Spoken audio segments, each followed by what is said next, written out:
السلام علیکم. مائکروفون کھول دیں اپنا ذرا بھائی صدام صاحب. مائکروفون آپ کا بند ہے بھائی صدام. اپنا مائکروفون کھول دیں.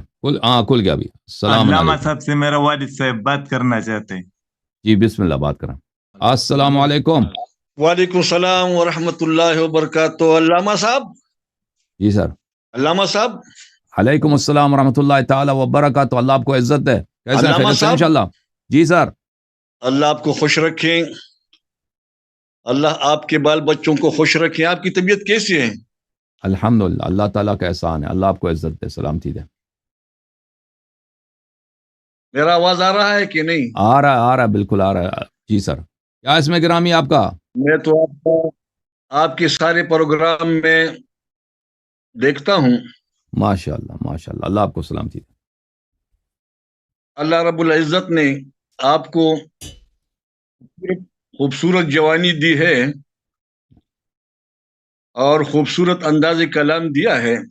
اللہ آپ کو عزت. Thank you sir. اب تو مجھے نظر نہیں آتے. میں سامنے ہوں. آپ مجھے نظر آ رہے ہیں. آپ مجھے نظر آ رہے ہیں. جی. اچھا اب آپ بھی مجھے نظر آ رہے ہیں. کیسے ہیں جی؟ اللہ تعالیٰ کا احسان ہے انکل. اللہ آپ کو عزت دے طول عمر دے. میرا نام سید مجاہد شاہ ہے. جی سید صاحب. اور خیریت سے میں انشاءاللہ. چارسدہ پاکستان سے میں بول رہا ہوں. جی سر.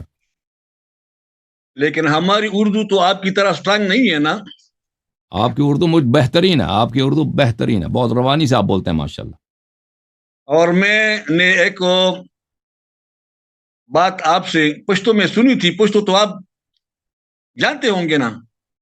پشتو ابھی پریکٹس نہیں ہے نا.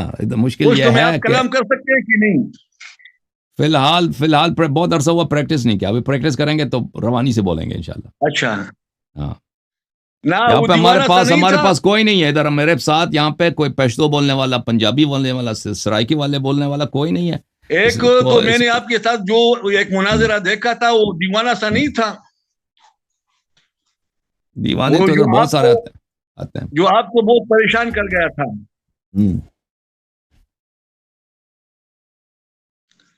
آپ کو یاد ہے وہ دیوانہ سا نہیں ہے.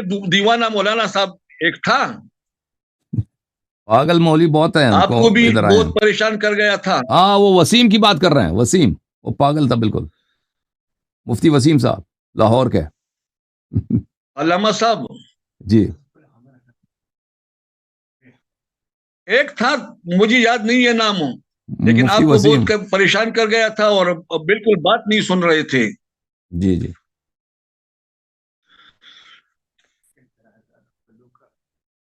علامہ صاحب. جی سر بولیں. آپ جو مناظرے کرتے ہیں نا. جی. تو آپ بہت خوبصورت جوان ہیں اور اللہ رب العزت نے آپ کو عزت بھی دی ہے اور علم بھی دیا ہے, انداز تکلم بھی دیا ہے. اور آپ کا جس طرح آپ کا یہ انداز تکلم ہے بہت خوبصورت ہے. لیکن اس میں مجھے تھوڑا سا اعتراض ہے. جی بولیں. علامہ صاحب. جی. آپ میری بات سن رہے ہیں نا؟ سن رہے ہیں. مجاہد صاحب سن رہے ہیں. آپ کا نام تو اللہ یاری ہے نا؟ جی سر. آپ کا نام اللہ یاری تو ہے نا؟ جی سر.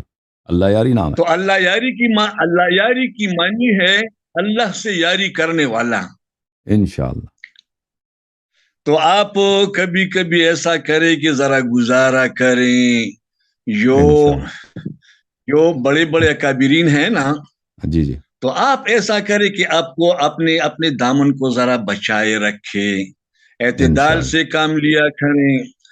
کیونکہ وہ جو شیخین کے بارے میں جو باتیں ہوتی ہیں نا, سیدنا ابو بکر اور سیدنا عمر رضی اللہ تعالیٰ عنہ, یہ حضور علیہ السلام کے یار تو تھے نا. سیدنا علی کرم اللہ وجہہ کے یار تو تھے نا. تو اگر آپ ایسا کریں کہ آپ ہی سے باہر نہ ہو جائیں, انشاءاللہ بس اعتدال میں رہیں اور اپنے آپ اپنا سارا معاملہ اللہ کے سپرد کریں. اگر آپ کی نظر ایک شیر سے گزری ہوئی ہو نا، وہی ہوتا ہے جو منظور خدا ہوتا ہے. صحیح. تو جو کچھ ہوا ہے نا جی تو بس یہ سمجھ کر آپ صبر کریں کہ وہی ہوتا ہے جو منظور خدا ہوتا ہے. جو سیدنا عائشہ صدیقہ رضی اللہ تعالی عنہا کے بارے میں جو باتیں آتی ہیں نا، اس میں یہ ہے کہ دیکھو، آپ کا نام اللہ یاری ہے، اور اللہ کی یاری حضور صلی اللہ علیہ وآلہ وسلم کی یاری سے متعلق ہے. قل ان کنتم تحبون اللہ یحببکم اللہ. اگر آپ اللہ رب العزت سے محبت کرتے ہیں تو حضور علیہ السلام سے محبت کریں. تو اگر ہم سیدہ عائشہ صدیقہ رضی اللہ تعالیٰ عنہ کے بارے میں نازیبا الفاظ استعمال کریں تو اس سے حضور علیہ السلام خفا ہوں گے. اگر میں آپ کی بیوی کے متعلق نازیبا الفاظ بیان کروں نا تو آپ خفا ہوں گے کہ نہیں؟ اور اگر سیدنا ابو بکر صدیق، سیدنا عمر، سیدنا عثمان کے بارے میں اگر ہم ایسی نازیبا بات استعمال کریں تو یہ تو حضور علیہ السلام کی یار تھے، دوست تھے، تو وہ خفا ہوں گے. تو ایسا کرے کہ ذرا اعتدال میں رہیں اور بس اللہ پر بھروسہ رکھیں. جو کچھ ہوا ہے، حضور علیہ السلام اچانک تو نہیں مر گئے تھے، کوئی ایکسیڈنٹ میں تو نہیں مر گئے تھے کہ ہمارے لیے خلیفہ بنانے کا معاملہ اس نے حل نہ کیا، بلکہ حضور علیہ السلام کے پہلے سے تعامل آنے پر لوگوں کا اعتبار ہو چلا تھا کہ ہمارا خلیفہ کون ہوگا. تو میرے بھائی، اللہ آپ کو خوش رکھیں. اللہ رب العزت نے آپ کو جوانی دی ہے، علم دیا ہے، اور آپ کتنے خوبصورت آدمی ہیں. اس پر آپ کریں کہ ایسا کریں کہ ذرا اعتدال میں رہیے. تم حضور علیہ السلام سے تم زیادہ عقل مند تو نہیں ہو کہ شیخین کے ساتھ اس نے زندگی گزار دی. ایک انگریز ڈرائیور کے ساتھ جا رہا تھا کراچی میں. بات آ رہی ہے نا؟ آ رہی جناب. تو وہ ڈرائیور اپنی گاڑی کو ریورس کر رہا تھا. تو انگریز نے کہا کیوں؟ وہی سامنے سے جلوس آ رہا ہے، شیعوں کا جلوس آ رہا ہے. صحیح. تو انگریز نے کہا کیوں؟ وہی حضور علیہ السلام کا نواسا مر گیا ہے. تو اس انگریز نے کہا کہ پھر تو تم ریورس نہ کرو کہ ہم بھی دعا میں شامل ہو جائیں. یہ کب مرا ہے؟ صحیح. تو اس ڈرائیور نے کہا کہ اس کی مرنے کی 1400 سال ہو گئے ہیں. تو پھر اس ڈرائیور نے کہا، اس انگریز نے کہا کہ اچھا 1500 سال 1400 سال ہو گئے ہیں اور اب بھی یہ لوگ ماتم کر رہے ہیں، فوراً ڈیورس ہو جائیں.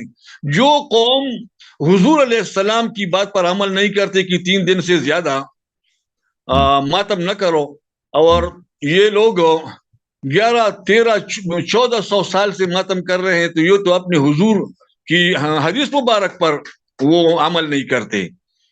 تو سیدنا حسین رضی اللہ تعالیٰ عنہ جس انگریز کو یہ حدیث آتا ہے اس کو یہ کیسے پتہ نہیں ہے کہ امام حسین علیہ السلام پہلے شہید ہوا ہے؟ ہمارے مجاہد صاحب، جس انگریز کو بخاری کی حدیث زبانی یاد ہے، اس کو کیسے پتہ نہیں کہ کربلا کا واقعہ سن 61 کا واقعہ؟ اوکے، اللہ آپ کو عزت دے. جس انگریز کو بخاری کی حدیث یاد ہے کہ 3 دن سے زیادہ تم نے عزاداری نہیں کرنی ہے، ٹھیک ہے، اس کو یہ کیوں نہیں پتا کہ کربلا جو ہے سن 61 کا واقعہ. بہرحال میں آپ سے نہیں الجھتا، آپ بزرگ ہیں، آپ عمر رسید ہیں، اللہ آپ کو سلامتی دے. میں آپ نے جو کہا کہ نا کہ نبی صلی اللہ علیہ وسلم کے عورتوں کے خلاف آپ بری باتیں نہ کریں، میں بری باتیں نہیں کہتا، میں وہی جو قرآن میں کہتا ہوں. قرآن مجید میں ملاحظہ فرمائیے، یا نساء النبی من یأتی منکن بفاحشۃ مبینۃ یضاعف لها العذاب ضعفین. دیکھیں اس کو طاہر قادری صاحب نے کیسے ترجمہ کیا. اے ازواج نبی مکرم صلی اللہ علیہ وآلہ وسلم، تم میں سے کوئی ظاہری معصیت کے مرتکب ہو تو اس کے لیے عذاب دگنا کر دیا جائے گا. فاحشۃ مبینہ ظاہری معصیت کو نہیں کہتے بھائی، فاحشۃ مبینہ واضح قبیح عمل کو کہتے ہیں. فاحشہ قبیح عمل، مبینہ یعنی بہت ہی واضح. اس نے ترجمہ کیا ہے کہ ظاہر میں مثلا وہ گناہ ہے، باطن میں وہ شاید صحیح فعل ہے. اس نے غلط ترجمہ کیا. اچھا، جالندری صاحب نے کیا ترجمہ کیا؟ اے پیغمبر کے بیویوں صلی اللہ علیہ وآلہ وسلم، تم میں سے جو کوئی صریح ناشائستہ الفاظ کہہ کر رسول اللہ صلی اللہ علیہ وسلم کو اذیت دینے کی حرکت کرے. یہ الفاظ کہہ کر دینے یہ اس کی اپنا لقمہ ہے. جو کوئی صریح ناشائستہ حرکت کرے گی تو اسے دوگنی عذاب سزا دی جائے گی. یہ ہمارا عقیدہ ہے ازواج کے متعلق، ٹھیک ہے نا، قرآن کے موافق، قرآن کے مطابق.